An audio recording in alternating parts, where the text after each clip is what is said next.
കൊച്ചി കലൂരിലെ നൃത്ത പരിപാടിക്ക് ഡാൻസ് ടീച്ചർമാർക്ക് സംഘാടകർ വാഗ്ദാനം ചെയ്തത് സ്വർണ്ണ നാണയം. 100 കുട്ടികളെ രജിസ്റ്റർ ചെയ്യുന്നവർക്കാണ് സ്വർണ്ണ നാണയം സമ്മാനമായി നൽകുമെന്ന വാഗ്ദാനം.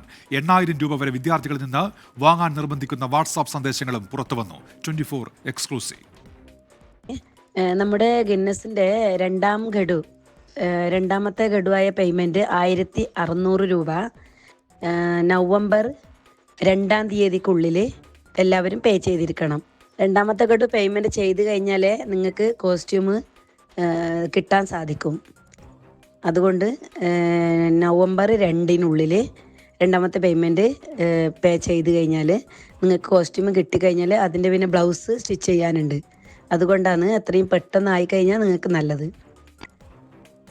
എസ് ശ്യാംകുമാറുണ്ട് വിവരങ്ങളുമായി. ഇപ്പോൾ കൊച്ചിയിൽ നിന്ന് ശ്യാംകുമാർ, ഈ സാമ്പത്തിക കാര്യങ്ങളുമായി ബന്ധപ്പെട്ട കൂടുതൽ വിവരങ്ങൾ പുറത്തു വരികയാണല്ലോ. ഈ കോസ്റ്റ്യൂമിന്റെ പണമാണോ ഇത്, അതോ ഈ നേരത്തെ ഒരു അധ്യാപിക പറഞ്ഞത് ഈ കോസ്റ്റ്യൂം കുട്ടികൾ തന്നെ എടുക്കുകയായിരുന്നു എന്നായിരുന്നുവല്ലോ ശ്യാം?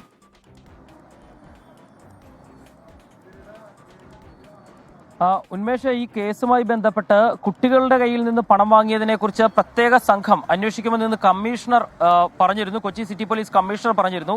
അതിന് പിന്നാലെയാണ് ഇപ്പോൾ ഈ കുട്ടികളുടെ കയ്യിൽ നിന്ന് വാങ്ങിയ പണത്തിന്റെ കൂടുതൽ ട്രാൻസാക്ഷൻ ഡീറ്റെയിൽസ് വരുന്നത്. അതായത് 7,000-8,000 രൂപയ്ക്ക് ഓരോ കുട്ടികളുടെ കയ്യിൽ നിന്നും വാങ്ങിയിട്ടുണ്ട്. അത് അവരുടെ ഗ്രൂപ്പിൽ തന്നെ ആ മെസ്സേജുകൾ കുട്ടികളുടെ കയ്യിൽ നിന്ന് വാങ്ങിയ പേരും പണവും സഹിതം അതിന്റെ 7,000-8,000 അങ്ങനെ എഴുതിയിട്ടിട്ടുണ്ട്.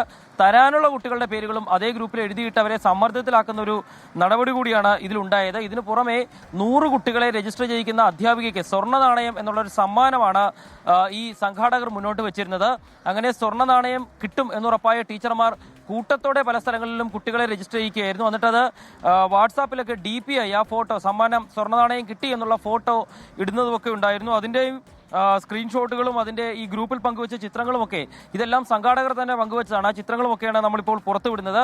ഏതായാലും കുട്ടികളെ എങ്ങനെയൊക്കെയാണ് ഈ പരിപാടിയുടെ പേരിൽ സാമ്പത്തികമായി ചൂഷണം ചെയ്തത് എന്നതിൻ്റെ തെളിവുകൾ കൂടിയാണ് പുറത്തു വരുന്നത്. ഒരു പരിപാടിയിൽ പങ്കെടുക്കാൻ ആദ്യം ഒരു എമൗണ്ട് പറയുക, പിന്നീട് പലതവണയായി പറഞ്ഞ കുട്ടികളെ സമ്മർദ്ദത്തിലാക്കുക, അവർ പറയുന്ന പൈസ കൊടുക്കാൻ നിർബന്ധിതരാക്കുക. അതിനു പുറമെ ഈ സംഘാടകരായിട്ടുള്ള ടീച്ചർമാർക്ക് സ്വർണ്ണ നാണയവും പണവും നൽകിയെന്ന് തന്നെയാണ് പറയുന്നത്. പക്ഷേ പണം എത്ര ടീച്ചർമാർക്ക് കിട്ടിയിട്ടുണ്ട് എന്നത് സംബന്ധിച്ചൊരു വ്യക്തത വന്നിട്ടില്ല. ഏതായാലും പ്രത്യേക സംഘം ഈ കേസ് അന്വേഷിക്കുമ്പോൾ കുട്ടികൾ ഏതൊക്കെ തരത്തിലുള്ള മാനസികമായ സംഘർഷങ്ങളാണ് അനുഭവിച്ചതെന്നുള്ളതിന്റെ തെളിവുകൾ കൂടിയാണ് നമ്മൾ പുറത്തുവിടുന്നത്. ഇത് വാട്സാപ്പ് ഗ്രൂപ്പിൽ ഉണ്ടാക്കിയായിരുന്നു ഇത് ചെയ്തിരുന്നത്. അപ്പോൾ ഈ വാട്സാപ്പ് ഗ്രൂപ്പ് പിരിച്ചുവിടുകയും ചെയ്തിട്ടുണ്ട്. ഏതായാലും സംഘാടകരുടെ ഭാഗത്തു നിന്ന് ഉണ്ടായ നിയമവിരുദ്ധവും അനധികൃതവുമായ പണപ്പിരിവിന്റെ തെളിവുകൾ കൂടിയാണ് ഇപ്പോൾ പുറത്തു വരുന്നത്. ഉന്മേഷ്, സാമ്പത്തിക തട്ടിപ്പ് സംബന്ധിച്ച കൂടുതൽ വിവരങ്ങൾ ഈ മണിക്കൂറിൽ പുറത്തുവരുന്നു. എസ് ശ്യാംകുമാറാണ് വിവരങ്ങൾ നൽകിയത്.